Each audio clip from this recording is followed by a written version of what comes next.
Welcome to my YouTube channel. आज मैं आपको क्लास 9 के लिए उर्दू ग्रामर पढ़ाऊंगी। ये वीडियो उर्दू कोर्स ए सिलेबस के लिए है। उर्दू कोर्स बी सिलेबस के लिए अलग से प्लेलिस्ट में वीडियो है। अगर आप सभी बच्चे अपने अपने कोर्स और सिलेबस के मुताबिक उर्दू ग्रामर सीखना चाहते हैं तो आप प्लेलिस्ट से जाकर सीख सकते हो।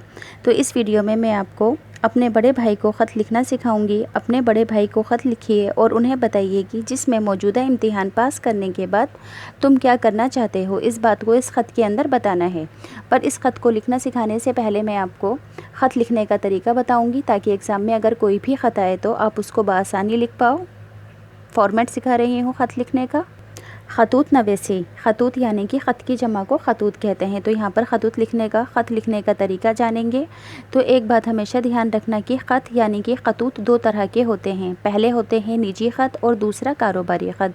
निजी ख़त कौन से होते हैं? जो कि हम किसी अपने रिश्तेदार या दोस्त वगैरह को लिखते हैं। और कारोबारी ख़त कौन से होते हैं?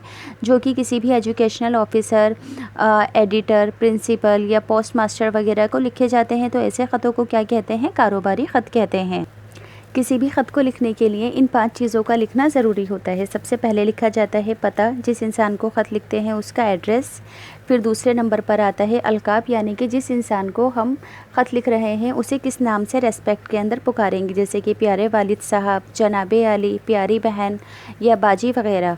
फिर लिखते हैं आदाब, आदाब यानी कि सलाम पेश करना। फिर लिखते हैं नफ्से मज़मून, नफ्से मज़मून में ख़त के अंदर जो भी बात लिखते हैं उसे रीज़न के साथ पूरी ही बात को बयान किया जाता है। नफ्से मज़मून में पूरी बात रीज़न के साथ बयान की जाती है।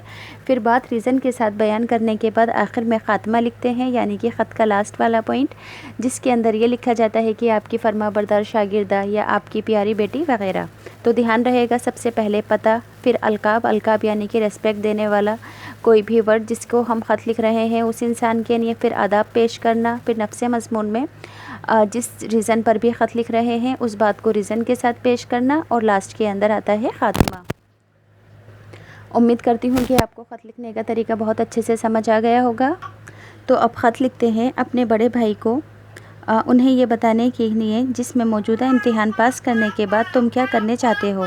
तो सबसे पहले लिखेंगे पता, यहाँ पर पता लिख दिया गया है। फिर पते के नीचे हमेशा लिखेंगे इम्तिहान हॉल। अगर डेट चाहो तो आप स्टार्टिंग में लिख दो या फिर लास्ट में लिख दो, ये आपकी मर्ज़ी है। मगर इसके अंदर जो मंथ लिखेंगे उसे स्पेलिंग के साथ लिखेंगे, जैसे कि पूरी फरवरी की स्पेलिंग को लिखेंगे। इस बात को ध्यान रखना, डेट स्टार्टिंग या लास्ट में कहीं पर भी लिख सकते हैं। अब नेक्स्ट आता है पता लिखने के बाद इम्तिहान हॉल लिखना ज़रूरी है। फिर डेट चाहे स्टार्टिंग में लिख दो चाहे लास्ट में लिख दो, ये आपकी मर्ज़ी है। अलकाब, सबसे पहले अलकाब लिखेंगे। अलकाब में मोहतरम भाईजान। फिर आदाब यानी कि सलाम पेश करेंगे। इसके बाद लिखा जाएगा नफ्से मज़मून। तो नफ्से मज़मून के अंदर पूरी ही बात को रीज़न के साथ बताना है। आपका ख़त मिला, मैं दिल्ली में नहीं था, अपने एक दोस्त के साथ उसके घर बुलंदशहर गया हुआ था, इसलिए जल्द जवाब ना दे सका। मेरा इम्तिहान ख़त्म हो चुका है, पर्चे तसल्ली बख्श हुए हैं, एग्ज़ाम तसल्ली बख्श हुए हैं। उम्मीद है कि खुदावंद ताला के फजलो करम और बुज़ुर्गों की दुआओं से अच्छे नंबर से कामयाब होऊंगा। आपने मेरे आइंदा प्रोग्राम्स के मुतालिक दरियाफ़्त किया है तो मैं 11वीं क्लास में कॉमर्स में दाखिला लेना चाहता हूँ, और अगर खुदा का फजल शामिल रहा तो 12वीं पास करने के बाद दिल्ली कॉलेज से बीकॉम करूँगा। इसी के साथ खाली वक्त में कंप्यूटर डिप्लोमा भी करना चाहता हूँ, क्योंकि आने वाले वक्त में इन कोर्सेज़ की बदौलत अच्छी मुलाजमत मिल सकती है और इसके ज़्यादा मौके हैं। आप दुआ फरमाएं कि मैं अपने इरादों में कामयाब हूँ। उम्मीद है कि आप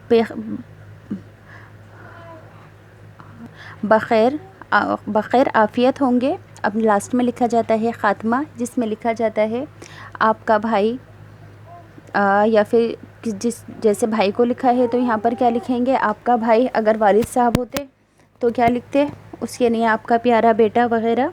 यहाँ पर अपना नाम लिख देंगे, वरना अदरवाइज़ अगर नाम ना दिया हो तो अलिफ बे वगैरह लिखेंगे। एग्ज़ाम में नाम नहीं लिखते हैं। अब अगर आपको ये वीडियो आपके लिए यूज़फुल लगी है तो प्लीज़ चैनल सब्सक्राइब कर देना, वीडियो को लाइक कर देना।